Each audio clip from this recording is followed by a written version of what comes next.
tagasi. Ära sõit.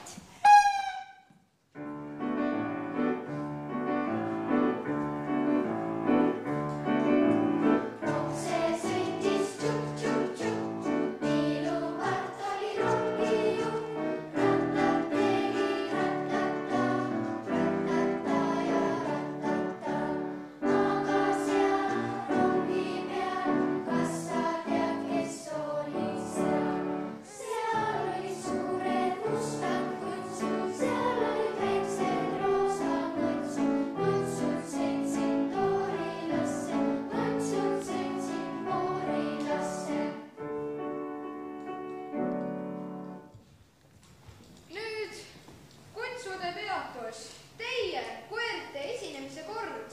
Mul on siin kirjas selline lugu. Vokk, vokk, mis piir see on? Ma ei näe siin ühtegi vokki. Kus teil see vokk on? Ja mis see vokk üldsegi on ka? Kes mäletab? Loe ameti lõpuni. Vokk on lihtsalt palanimi ja seda mängib Aleksander viiulil.